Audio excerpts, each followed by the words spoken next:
Good evening. This is John Bailey. This is People to be Heard, the program where people who have something to say have their say.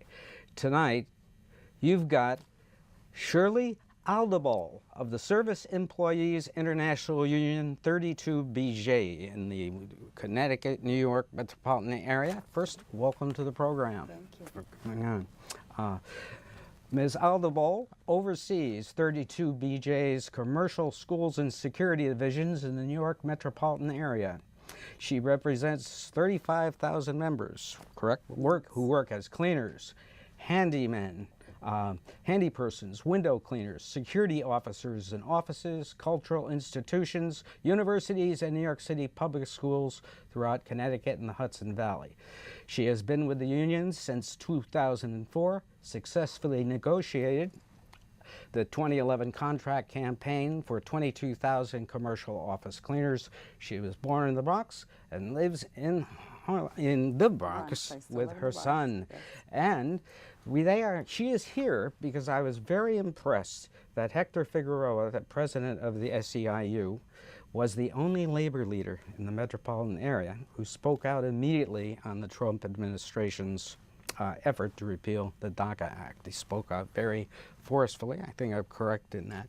And the union has been very active in drawing attention to the problem of the DACA dreamers. And in fact, there was a demonstration in Yonkers just this week, and let's take a look at part of that demonstration. As an immigrant, you will see. Make sure you not just sign one. Make sure you take 1, 2, 3, 4, 5, 6, 1,000. I don't care. Make sure you give it to everybody, because we all immigrants in this country. Okay? Thank you, guys. The people united, we never be defeated. The people united, we never be defeated. And that was just a short clip of the second demonstration that was held down in Yonkers. Now, first of all, why are your union members so affected by this situation of deporting immigrants? John, we have our union is 163,000 members. Mm-hmm. About 60% of them are immigrants. Mm-hmm. They are people who are born in, about 64 different countries. They speak 23 different languages. So this is this goes to the heart of what our members are concerned about and are affected by. Mm-hmm. Now, tell us what your typical union members do. Who do they work for, and how are they employed, and their arrangements with their employers? Well, our union members we have a very diverse membership. Mm-hmm. Our union members, they clean office buildings, they work for contractors, they work directly for residential buildings. Mm-hmm. They are security officers. Mm-hmm. They work in our airports. They work in our different port authorities. Mm-hmm. They are all over.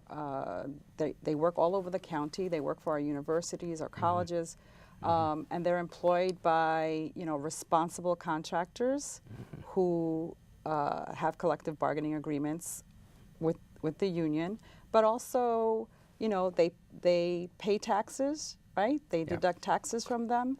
Collect Social Security. Social Security. Right. They are, like I said, responsible contractors who do the right thing by the workers and by, the government entities that they have to respond to, obviously. We want to debunk this myth that so many persons that may not be here with totally legally or whatever, because you don't ask questions about that, right? Look, the vast majority of immigrants in this country are hardworking people who contribute to the economy of mm-hmm. this country, who contribute to the economy of New York State, who pay taxes, and they're responsible people.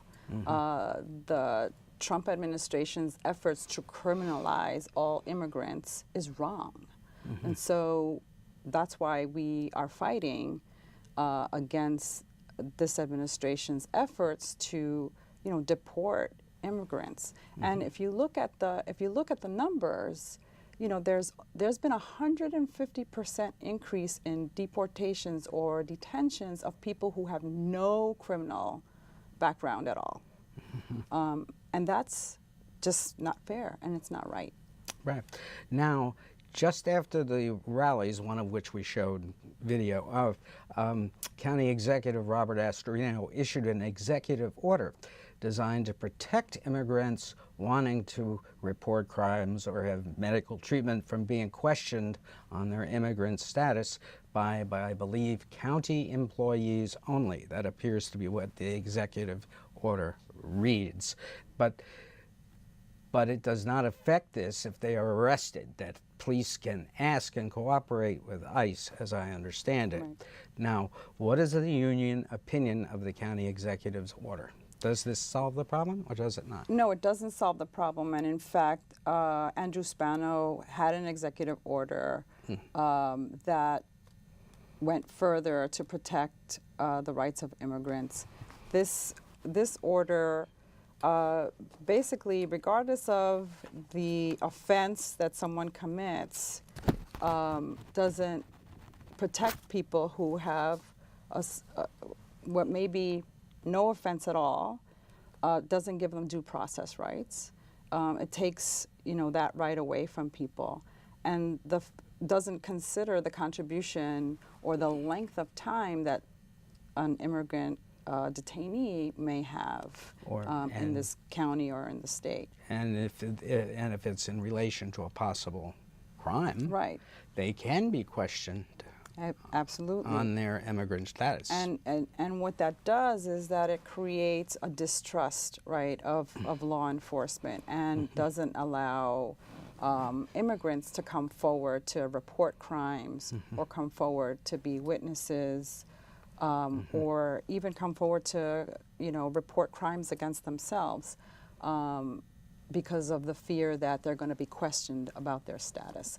So we believe that if you don't have the participation of the immigrant community in the process of law enforcement, that what you're going to have is an increase in crime. You're going to have an increase in drug trafficking.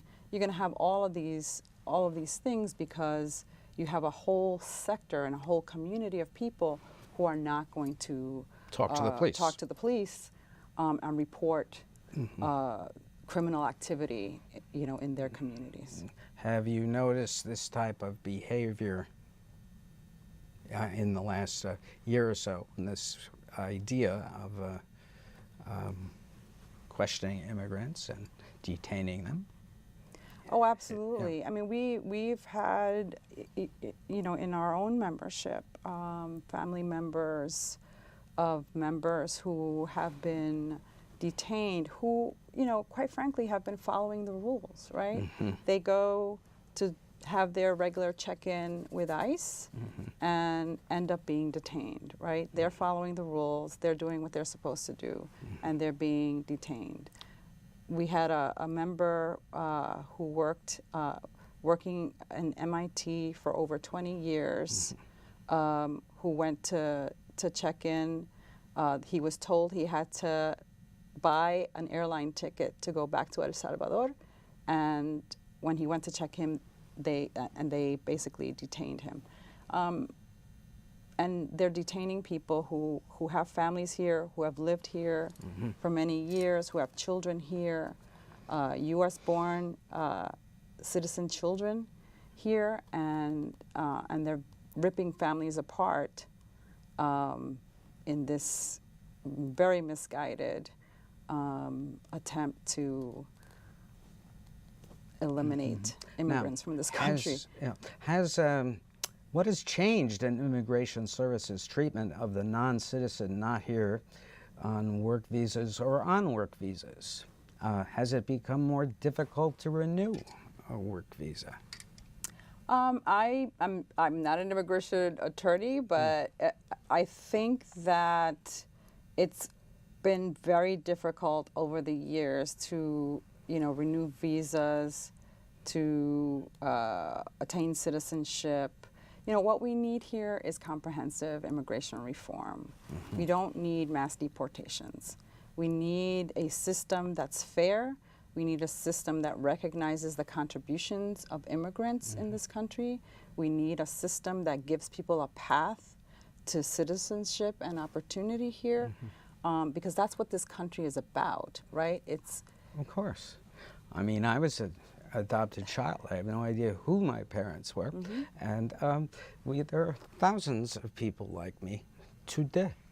Right. Yeah. Absolutely. And now, does this comes to a question I was going to ask you later in the program, but we may as well ask it now.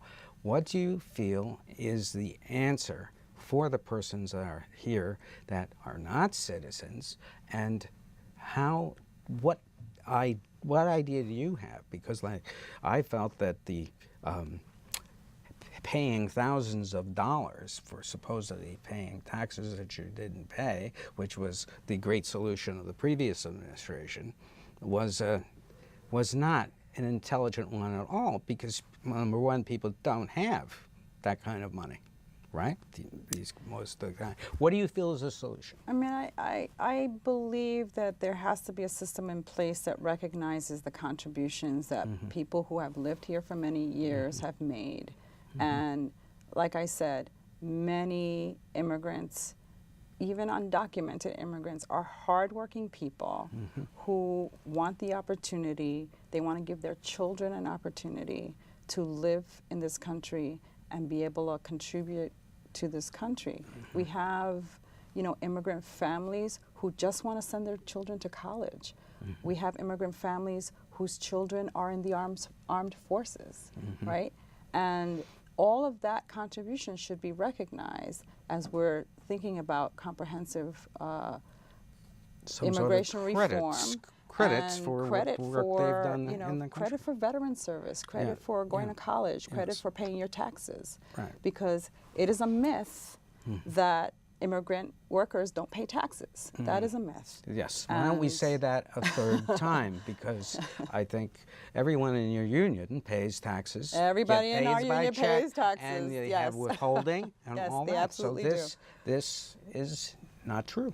Right. It's only the illegal employer who pays cash off the books. Absolutely. There Is are that right? many, many irresponsible employers who do not pay their obligations and who do not pay the workers, who do treat their workers unfairly, but also are getting a free ride from the government. And many irresponsible employers who basically engage in corporate welfare. They don't pay, health insurance, they don't pay pensions, and many of those workers have to go on welfare, have to be on Medicaid, even though they're working. In some cases, 2 and 3 jobs, but can't afford to pay rent, can't afford to go to a doctor, and so they have to go to public services. And what is that? That's a tax. Which they are blamed for adding expenses to. Right. Yeah. Do you have a feel? Does your union have an idea how many illegal people who are here illegally are paid off the books by corporations and businesses? Any idea? I have no idea. No, you don't. But okay. I have no idea, but we do know that look, people come to this country because they're seeking opportunity. People come to this country because they're fleeing abject poverty from their countries. They come to this country because they're fleeing violence in their countries. They come to this country because they're fleeing war in their country. And this is supposed to be the country of opportunity. This is supposed to be a country that opens its arms and embraces people and embraces diversity, because that's what this country was built on. And, it's unfortunate that, folks have gotten into this rhetoric about how people who don't have documents or who came here fleeing situations and to protect their families and to protect themselves are now criminals. And we have to change that. That perception has to change. How are the members of your union affected by the Trump administration policy towards the Dreamers, which now seems to be getting tougher this week last week of September? Well, the Dreamers are, children of people who came here undocumented. They were brought here, I'm a mother. I have a son, and I would do anything to protect my child. And the fact that now Dreamers are being punished and, their security is being threatened has an impact, I would say, on all of our members. I don't think people want the children of people who merely brought them here for their protection should be deported to countries that they consider themselves American, right? These children, right, consider themselves American. They love this country. They want to contribute to this country. They're students. They're trying to make their way. And when you have a situation like this kid here in Westchester County who on the day of his senior prom was detained by ICE, that is something that should never happen in a country like the United States. It used to not. That's now, right. Now it is. Yes, now it is. So how does ICE operate in the immigrant community? ICE being, what is it, Immigration Commission or something like that? Enforcement, yeah. Right. How do they operate in the immigrant community today based on your union members' experience? Well, like I said, our union members' experience has been very, they want to follow the rules, and they do. And their experience has been that ICE does not follow the rules, right? How so? They're going to schools, they're waiting outside courthouses, they're going to their regular check-ins, seeking asylum and refuge in this country, following the rules. And when they follow the rules, they are being detained. And it just makes people feel like, well, why should I follow the rules? Detained means jail? Well, detained means that you're held without due process. Without due process. Because that's exactly what happens, right? You go for your check-in. We had the husband of one of our members in New York. She's one of the only, I think I saw a one video of the clip of few that. female, Yeah. right, Yes. door persons in New York City, working here for a very long time. He's been working here also in the construction industry for a very long time. They have a baby. It's a beautiful family. And he was seeking asylum in this country because he was fleeing the violence in his home country. Met this woman, fell in love, married her, has been living here for a very long time. It's taken a long time for his application for status to go through, has been going to his regular check-ins, went to his last check-in, and he was detained. And if it wasn't because, we intervened, Senator Schumer, we got all of the political contacts that we had to intervene in that case, and luckily he was released from detention. But, this is ripping families apart who are only trying to do the right thing and follow the rules. And ICE is not going after criminals. ICE is going after families. ICE is going after people who are doing the right thing, who are hardworking people. They come to them, and all of a sudden, bang. Well, Right. what have you been doing the last 5 years? Right. We're going to detain you. Now, one thing I have noted from some of the interviews I've done on this topic is that there's a long wait when you're trying to apply for asylum, citizenship, whatever. Could you explain how long the waits are?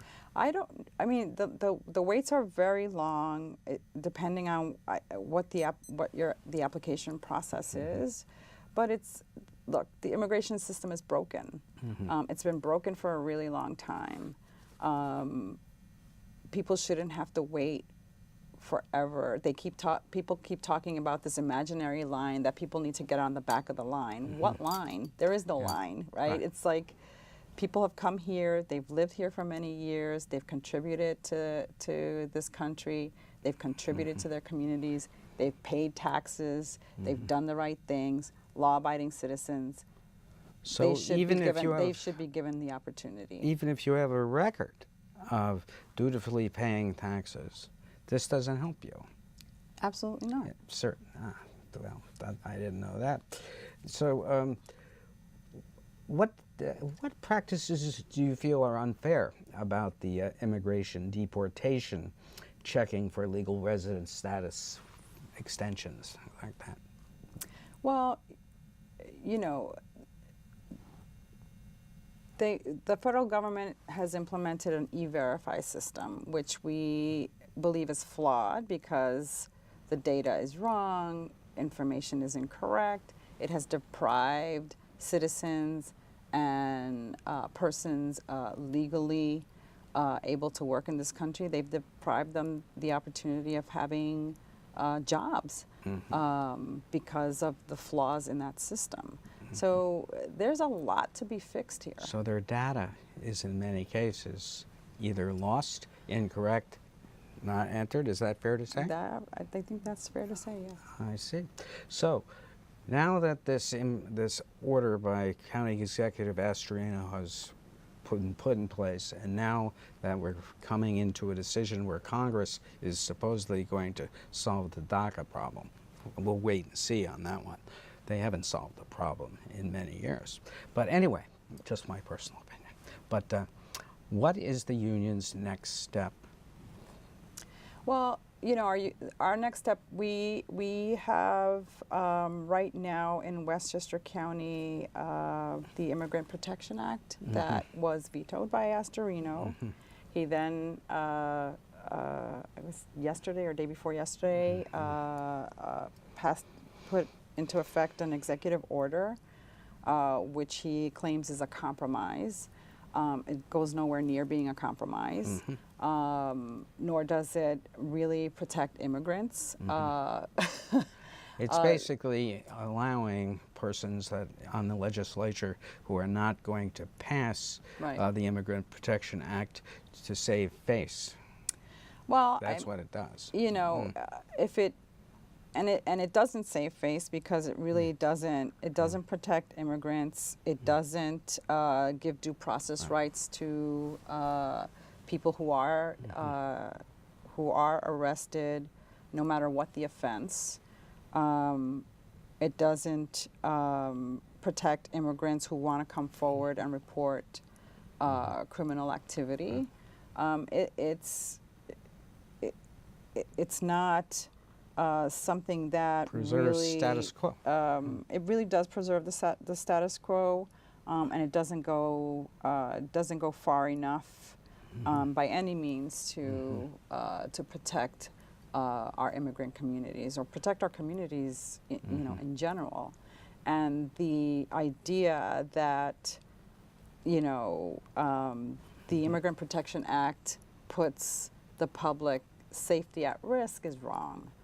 It actually does the opposite. It actually promotes public safety, because if people feel protected and people feel that they're not at risk of being detained or deported, then they will come forward and they will come out of the shadows to report crime and to report criminal activity. And, you know, data shows us that in those cases, criminal activity does go down. So, you know, Astorino's executive order does nothing to protect the public, does nothing to protect the citizens of Westchester County. And in fact, you know, we are pushing for the Immigrant Protection Act to be passed. Overridden. Right? Yeah. Override Astorino's veto, because Yes. he vetoed the bill, and then put And in if that this doesn't executive happen, order. you have to go back and keep working. Right, and if that doesn't happen, we're, you know, we are going to activate our base, and we're Yeah. going to educate our base about, you know, Would there be any job politics. actions, for example? Well, Has the union I mean, we considered that? definitely will have actions. We will have rallies. We will, you know, have our voices heard. And then when elections come around, we're going to be sure to organize. Yes. We're going to organize our base. We're going to organize the community, and you know, our Would- votes and our. Would strikes be considered? Well, we wouldn't strike because we would be striking against employers who are actually responsible, right? That's true. You're kind of in a bad Right. position. Well, that might be, but then. But certainly, Yeah. you know, legislators count votes, right? Legislators count people on the street and door knocking. And what I would say is that we're a union that organizes, and we are going to organize the community, and we're going to organize our members, and we're going to do everything we can to Are make sure. other unions beginning to join your fight? I think other unions have been in this fight.